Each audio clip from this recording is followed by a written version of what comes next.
오늘 제가 나눌 말씀의 제목은 앞서 같이 이야기했던 우리 거룩한 근심입니다. 낯선 제목이죠. 거룩한 근심. 예, 따라하지 않으셔도 되는데 감사드립니다. 예, 따라해 주셔서 감사합니다. 성도님들께서 한 번쯤은 들어보셨을 법한 그런 이야기가 있어요. 어떤 이야기냐면은 두 아들을 홀로 키운 홀어머니에 대한 이야기입니다. 이 홀어머니가 이 두 아들을 키웠습니다. 아들이 이제 장성했습니다. 결혼까지 했습니다. 얼마나 기분이 좋겠습니까? 아들 둘이 탁하니 늠름한 아들이 둘이가 있는데 얼마나 마음이 만족스러웠겠습니까? 그런데 늘 이 홀어머니가 근심 걱정을 했습니다. 그 이유가 뭐냐면은 큰아들의 직업은 집신장수고 작은아들의 직업은 무산장수였습니다. 다 아는 얘기시죠? 모르세요? 어디서 사시다 오신 분이세요? 한국 사람이랑 다른 이야기 아닙니까? 그 어머니가 생각하기에 날이 비가 오면은 큰아들 집신이 안 팔릴까봐 걱정하는 겁니다. 날이 화창하잖아요? 작은아들의 우산이 안 팔릴까봐 걱정하는 겁니다. 매일 근심 걱정을 하는 것입니다. 그러다 어느 날 어떤 사람을 만났는데 그 사람이 단 한마디에 그 문제가 해결되어 버리고 말았습니다. 뭐라고 얘기해 줬냐면은 아니 어머니 화창한 날에는 큰아들이 장사가 잘 돼서 기뻐하고 감사하면 되고 비가 오는 날에는 작은아들이 장사가 잘 되니까 기뻐하고 감사하면 되지. 간단한 얘기 아닌가요? 왜 그렇게 걱정 근심을 하세요? 도리어 매일 날마다 기뻐하고 감사하세요. 그리고 결국 사람이라는 게 이 걱정 근심할 필요 뭐가 있나요? 생각하기 나름이지요. 라고 했다고 합니다. 세상 사람들도 그죠? 근심 걱정 해결하는 방법이 있습니다.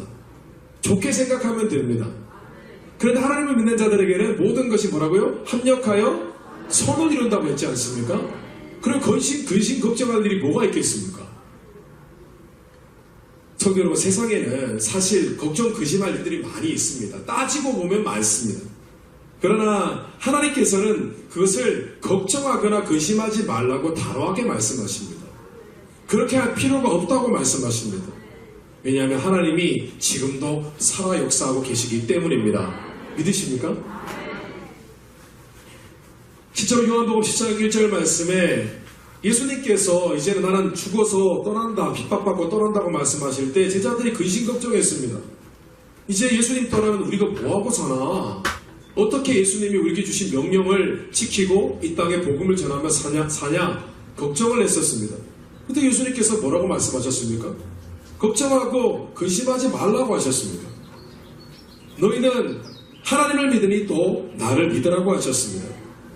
문제가 있을 때 근심 걱정하기보다 믿음과 기도로 응수하게 되시기를 주님의 이름으로 축원합니다. 그런데 오늘 사도 바울은 근심 걱정에 대해서 증거하고 있는데 오늘 사도 바울이 말씀하는 근심, 이 걱정은 우리가 보통 생각하는 근심 걱정이 아닙니다. 전혀 다른 종류의 근심 걱정을 증거하고 있습니다. 오늘 10절 말씀해 보니까 하나님의 뜻대로 하게 한 이 근심은 후회할 것이 없는 구원에 이르게 하는 회개를 이루는 것이요 세상 근심은 사망을 이루는 것이니라. 사도 바울은 두 가지 근심 걱정이 있다고 했습니다. 첫째는 세상이 하는 근심 걱정입니다. 성도 여러분, 세상 사람들이 하는 근심 걱정을 하면은 뼈가 녹아내립니다. 마음이 상합니다. 질병이 옵니다. 스트레스 때문에. 그러다 보니 사도 바울은 세상에서 하는 근심 걱정하지 말라고 했습니다. 그런데 그 대신 우리가 반드시 해야만 하는 근심 걱정이 있다고 했어요. 그게 무엇이냐면 바로 하나님의 뜻대로 하는 근심 걱정입니다. 도대체 이게 무엇이지? 하나님 뜻대로 하는 근심 걱정이 무엇일까? 영어 성경을 보면은 이렇게 표현이 되어 있습니다. Godly sorrow. 뭐냐면은 거룩한 슬픔 또는 거룩한 근심이라고 얘기했습니다. 아니 근심 걱정이 좋은 것이 아닌데 어떻게 거룩한 근심이 있다는 이야기인가? 그런데 사도 바울은 오늘 증거했습니다. 우리가 세상 근심 걱정 말고 오직 거룩한 근심만 하자. 그렇다면 하나님 뜻대로 하는 이 거룩한 근심 도대체 무엇일까요? 그 근심은 어떻게 하는 것일까요? 그래서 오늘은 우리의 영혼을 살리는 거룩한 근심, 회개케 하여 구원에 이르게 하는 근심, 구원을 완성하게 하는 근심이 무엇인지에 대해서 잠시 말씀을 나누고 묵상하는 시간 갖도록 하겠습니다. 첫째로 거룩한 근심은 내 안의 악함과 더러움을 깨닫고 그것을 심각하게 고민하고 싸우는 것을 의미합니다. 오늘 말씀 10절 말씀을 다시 한번 주목해보면 하나님 뜻대로 하는 근심은 후회할 것이 없는 구원에 이르게 하는 회개를 이루는 것이요 라고 했습니다. 이 말씀을 조금 더 쉽게 제가 풀이해 보도록 하겠습니다. 이런 의미입니다. 하나님 뜻대로 하는 거룩한 근심은 바로 우리 안에 숨겨진 죄를 깨닫고 심각하게 고민하는 근심입니다. 그런데 그 근심은 결국 우리로 하여금 회개케 할 것이고 결국 우리는 그 근심으로 말미암아 죄를 이기는 삶을 살게 될 것입니다. 결국 우리가 받는 구원은 이 거룩한 근심, 회개로 말미암아 우리가 받은 구원은 더 완전하게 될 것입니다. 그런 의미입니다. 고린도 교회에 문제가 있었습니다.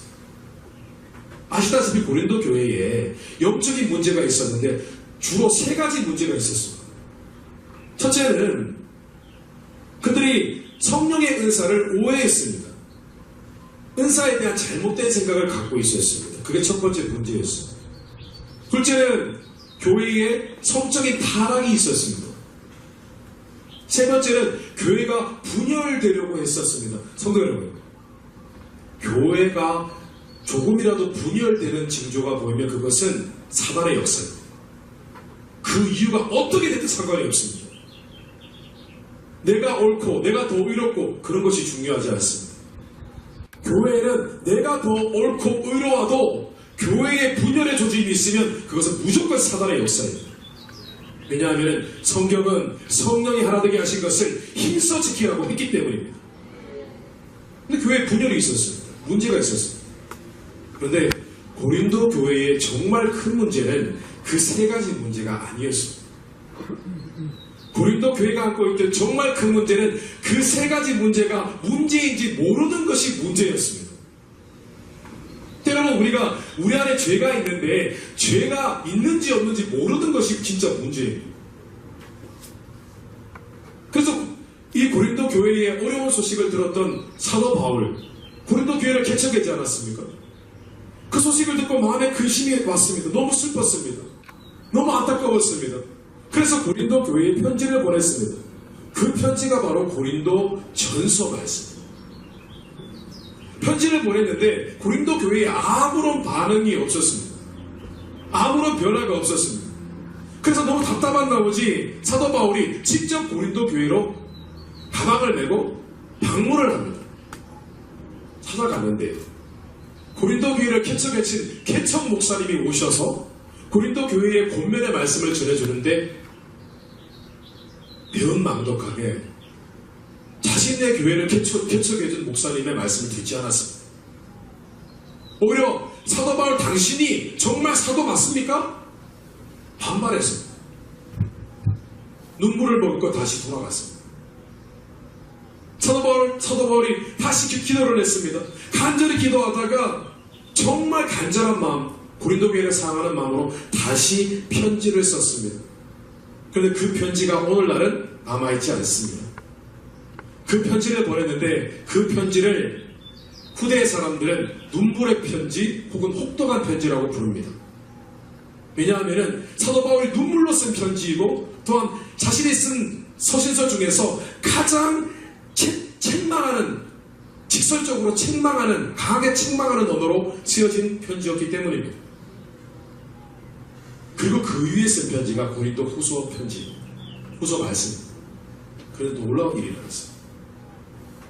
사도 바울이 이 혹독한 편지, 눈물의 편지를 보냈을 때에 고린도 교회에 회개의 역사가 일어났습니다. 회개의 운동이 일어났습니다. 교회를 비판하고 분열했던 자들이 회개했습니다. 은행을 저지른 사람들, 교회의 질서를 무시하고 은사를 남용하고 오용했던 사람들이 통곡하기 시작한 것입니다. 그뿐만이 아닙니다. 다른 모든 성도들이 하나님, 우리가 기도하지 못했습니다. 우리가 기도하지 않았습니다. 우리가 회개하지 않았습니다. 하나님 앞에 거룩한 모습으로 나아가지 않았습니다. 용서해 주십시오. 영적인 대각성, Great Awakening이라는 대각성 운동이 일어났습니다. 결국 고린도 교회는 바울이 일으킨 이 거룩한 글심으로 말미암아 엄청난 영적인 축복을 누리게 된 것입니다. 그들이 영적인 부흥이 일어나고 회복이 되었습니다. 그들에게 변화가 있었습니다. 단 한 번 사도 바울을 통해서 일어난 그런 거룩한 글심이 그들 가운데 임하자 그들 가운데 회개운동이 일어나고 회개운동이 일어나니까 그들의 영성이 다시 회복되었던 것입니다. 성도 여러분, 성령의 능력은 거룩과 경건의 능력에서 오는 것입니다. 그런데 거룩과 경건의 능력은 회개의 능력에서 오는 것입니다. 회개의 능력은 어디서 오느냐? 거룩한 근심에서 시작되는 것입니다. 오늘날 크리스천들이 기독교의 진리에 대해서 오해하고 있습니다. 그저 믿기만 하면 된다고 생각합니다. 그런데 그렇지가 않습니다. 예수님께서 이 땅에 오셨을 때에 예수님이 전하신 복음의 최고 핵심적인 내용은 회개였습니다. 예수님의 전하신 복음의 핵심은 회개하라, 천국이 가까워왔다. 바로 그 말씀이었습니다. 왜 예수님께서 회개를 믿음보다 더 강조하셨을까요? 왜냐하면 회개를 통해서 마음의 변화가 일어나고 그 가운데 하나님을 믿게 되어야 그 믿음이 참 믿음이 되어지기 때문이었습니다. 이미 이스라엘 백성들, 유대인들은 하나님을 믿는 사람들이었습니다. 그들에게 필요한 것은 회개였습니다. 심령이 뒤집어지는 것이었습니다. 성령이 말씀하는 구원에 이르는 믿음, 진정한 거듭난 자들의 믿음은 이렇게 생성되어집니다. 복음을 들었습니다. 하나님의 은혜에 대해서 알게 되었습니다. 그 은혜 앞에서, 십자가 은혜 앞에서 우리의 마음을 가다듬습니다. 하나님, 저는 본래보다 못한 죄인입니다. 저는 죽을 수밖에 없고 지옥 가는 것이 마땅합니다. 그런데 하나님, 하나님의 은혜가 감사합니다. 그 하나님의 은혜를 알게 하신 것을 감사합니다. 하나님, 저는 죽을 수밖에 없지만 이제 하나님께서 제가 회개하는 가운데 제 죄를 용서해 주신 것을 믿습니다. 그 은혜가 제게 넘칩니다. 그 은혜가 전부입니다. 그때에 성령이 역사하십니다. 우리 마음 가운데 내가 믿는 믿음이 아니라 하나님께서 믿게 해주시는 믿음을 갖게 되는 것입니다. 이것이 바로 구원에 이르는 믿음을 갖게 되는 방법입니다. 그러므로 회개는 너무나 중요합니다. 이미 예수 그리스도를 믿고 변화된 신령들도 회개가 필요합니다. 왜냐하면 거듭난 믿음을 가지고 있는 성도들에게 보여지는 특징 가운데 하나가 무엇이냐면 회개하기를 기뻐합니다. 죄에 대해서 민감합니다. 내 안에 숨은 죄가 있으면 그 문제를 다루지 않고 해결하지 않고는 견딜 수가 없습니다.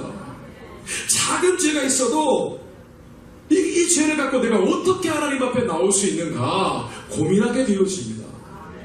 그리고 결국은 죄와 직면합니다. confrontation. 내가 가지고 있는 그 죄 앞에 나아가서 그 죄와 직면하고 그 죄와 싸웁니다. 얼만큼 싸우게 되냐면 피 흘리기까지 싸우게 됩니다. 내 마음에 통곡이 있을 만큼 그 죄와 싸우게 되어진다는 것입니다.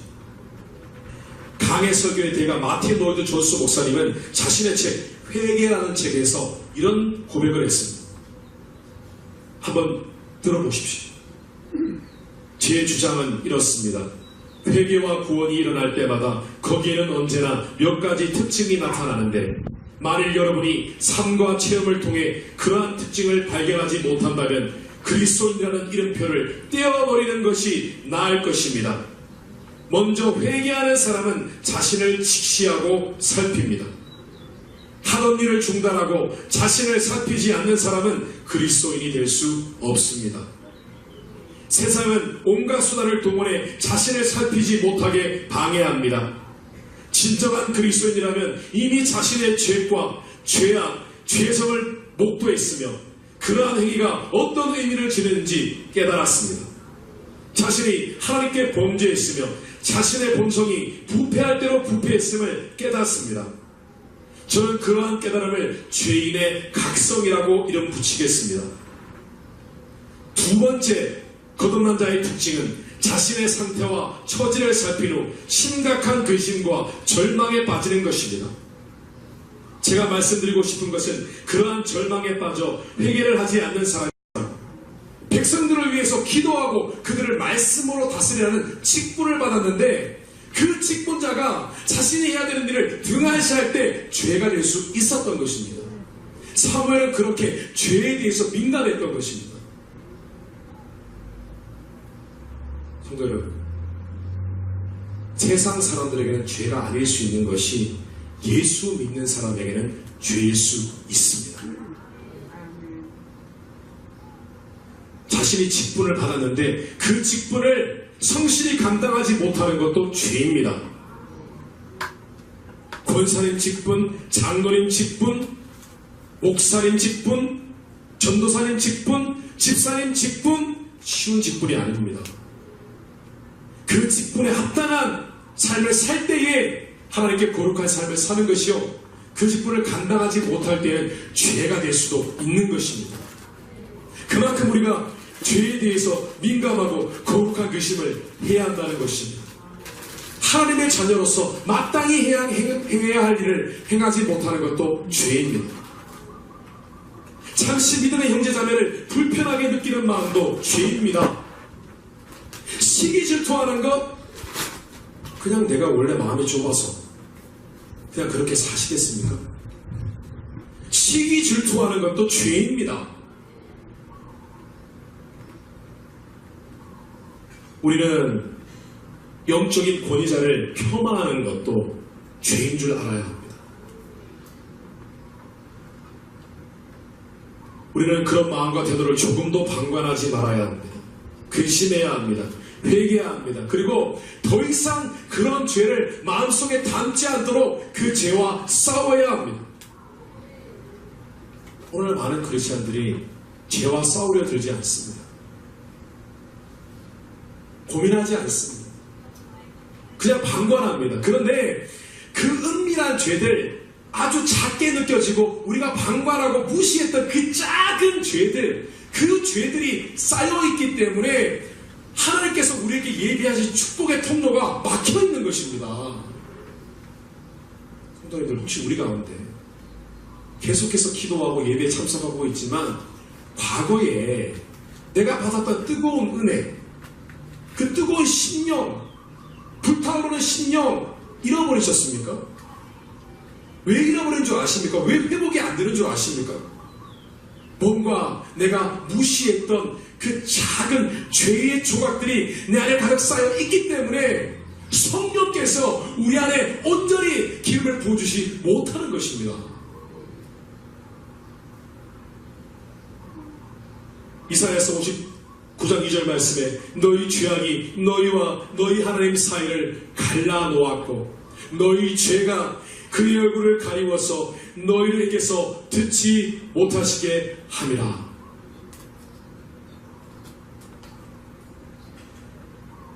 어느 미국 교회에 담임 목사님이 계셨어요. 백인 교회입니다. 근데 이 목사님께서 술과 담배를 하셨습니다. 모르겠습니다. 어느 교회인지 모르겠어요. 가보고 싶습니다. 그런데 이 목사님께서 성도님들께 늘 얘기를 했습니다. 저는 술과 담배를 끊고 싶은데 그게 잘 안 됩니다. 정말 가보고 싶습니다. 어떤 교회인지. 근데 그 교회를 방문을 했어요. 그 교회에서, 그 교회 이제 성도님들께서 그냥 목사님 그러신 줄 알고, 뭐 그 얘기 들었지만 목사님 전혀 술 담배 끊으시진 않고, 뭐 성도님들도 뭐 그렇게 술 담배를 하시는 분도 계셨겠죠. 근데 목사님께서 어느 날 예배를 마치고 예배당에 남아서 잠시 기도를 했어요. 기도를 하는데 갑자기 10년 가운데 성령의 음성이 들리는 거예요. 근데 성령님께서 이렇게 말씀하시더라는 거예요. 넌 정말 술과 담배를 끊고 싶으냐? 넌 단지 담배와 술을 끊고 싶은 의도는 있었지만 정말 그 일에 대해서 심각하게 고민해 본 적은 있느냐? 정말 너 끊고 싶은 거 맞니? 너 정말 거기에 대해서 심각하게 고민하고 내 앞에 와서 기도해 본 적이 있니? 그렇게 물으셨다는 것입니다. 사실 목사님 마음 가운데 끊고 싶은 의도는 있었지만은 그 부분에 대해서 고민하고 근심하고 하나님 앞에 나아갈 마음은 없었던 것입니다. 좀 더 깊이 들어가 보면은 목사님 마음에 술과 담배를 즐기고 있었던 것입니다. 우리도 그런 것이 있는지 모르겠습니다. 사실은 하나님이 보시기에 기쁘시지 않는 그런 무엇인가 있는데 그것을 여전히 우리는 방관하고 있습니다.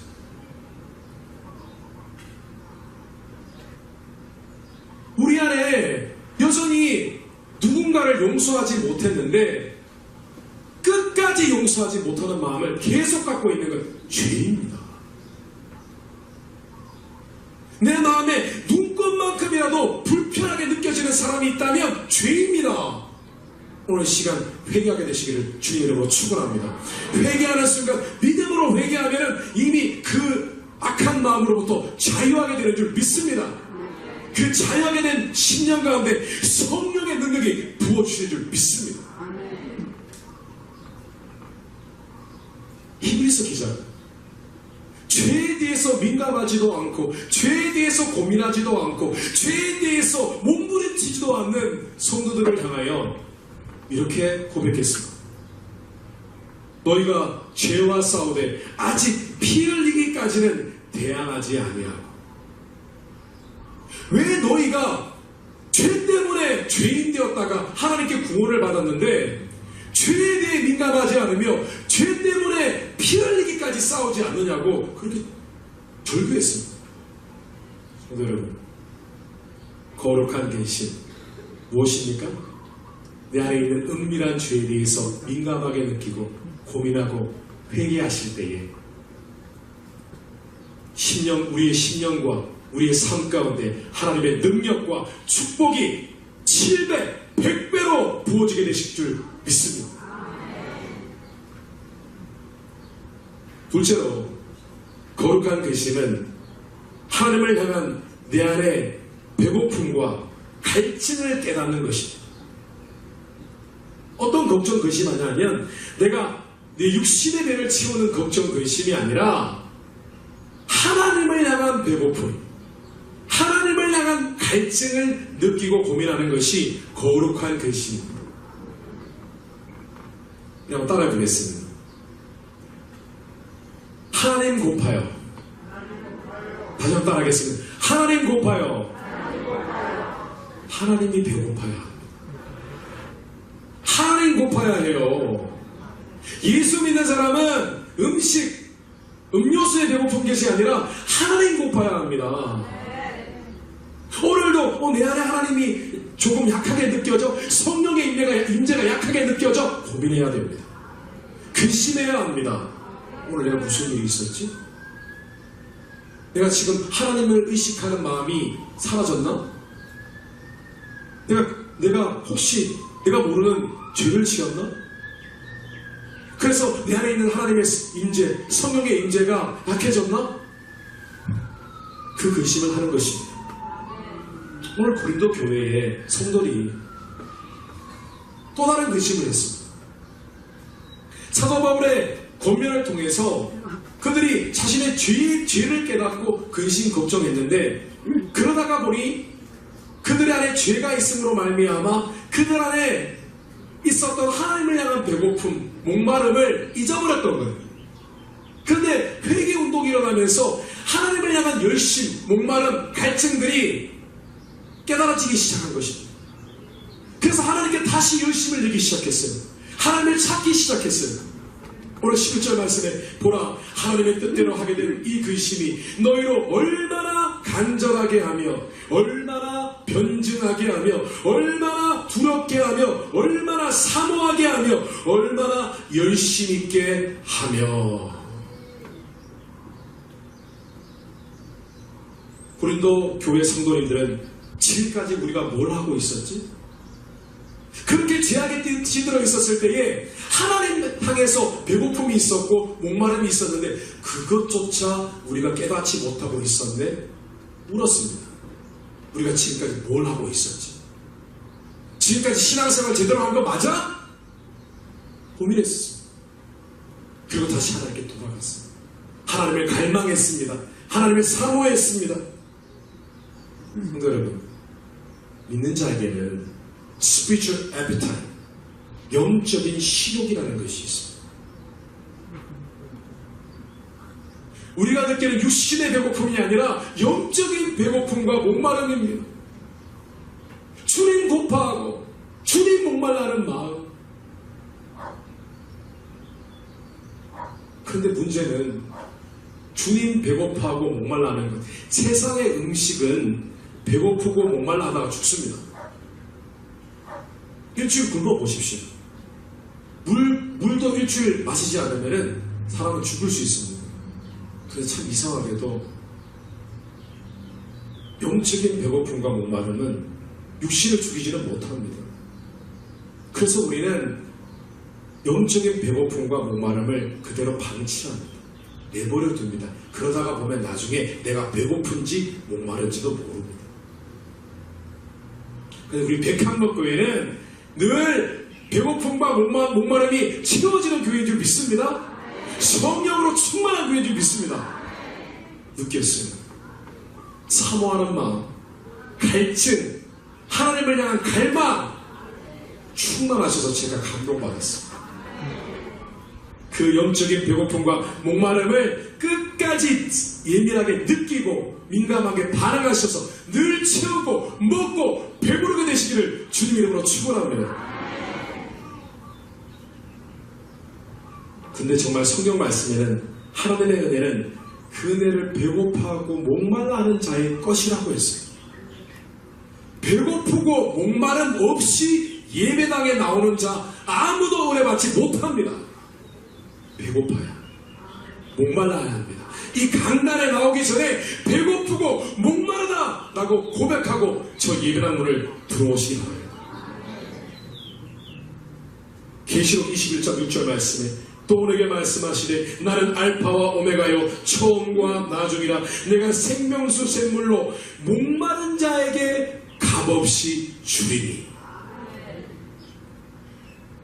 계시록 22장 17절 말씀에 성령과 신부가 말씀하시기를 오라 하시는도다. 듣는 자도 오라 할 것이요 목마른 자도 올 것이요 또 원하는 자는 값없이 생명수를 받으라 하시더라. The one who thirsts, 목마른 자, the one who really wants, 정말 원하는 자가 성령을 받는 것입니다.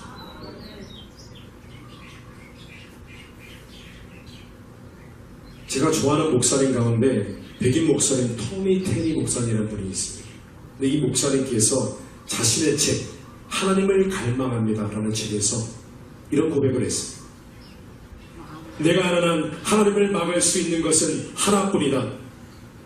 배고파하지 않는 것, 굶주림이 없는 곳에 그분은 성령을 부으시지 않는다.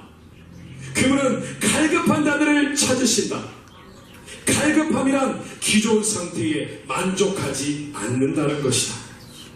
우리가 모든 것을 그분께 넘겨드릴 준비가 되었을 때 그분은 그때 오신다. 자신의 은혜와 임재를 부어주신다. 혹시 전도지를 돌리고 집집마다 문을 두드리고 이것저것 일을 벌이는 데 지쳐있는가? 어떤 일을 성공해보려고 애썼으나 결과를 얻지 못했는가? 우리는 오랜 세월 일을 벌이려고만 애써왔다. 이제 그분이 일을 벌이고 싶어 하신다. 그렇다면 오직 하나님을 갈망하라. 하나님을 사모하라. 하나님을 배고파하라. 시편 기자가 하나님이여 사슴이 시냇물을 찾기에 갈망하듯 내 영혼이 주를 찾기에 갈급하나이다 라고 했습니다. 우리가 하나님 배고파하고 하나님 목말라 하는 이 거룩한 근심을 해나갈 때에 우리는 늘 성령으로 충만해지고 하나님의 축복과 능력을 날마다 경험하게 될 것입니다. 사실 제 간증을 하려고 했는데 시간이 많이 지나서 말씀을 정리하겠습니다. 성도 여러분, 우리는 세상 근심이 아닙니다. 세상에 찾아보면 근심할 일이 참 많습니다. 따지고 보면 오늘 이 자리에서도 근심할 거리가 있습니다. 제가 이 강당 내려갈 때 계단에 걸려 넘어지면 어떡하나? 근심할 수 있습니다. 근심할 거리 투성입니다. 그런데 예수 믿는 자는 세상 근심은 이미 떠난 줄 믿습니다. 오직 거룩한 근심만 합니다. 그런데 그 거룩한 근심은 근심으로 머무는 것이 아니라 성령 충만함으로 보답받게 되어지는 것입니다. 오늘 이 거룩한 근심으로 이 땅을 살아갈 때에 세상 근심 발로 차버리고 늘 성령으로 충만하게 되는 우리 백향역교회 거룩한 성도님들 다 되시기를 주님 이름으로 축원합니다. 이 시간 다시 기도하겠습니다.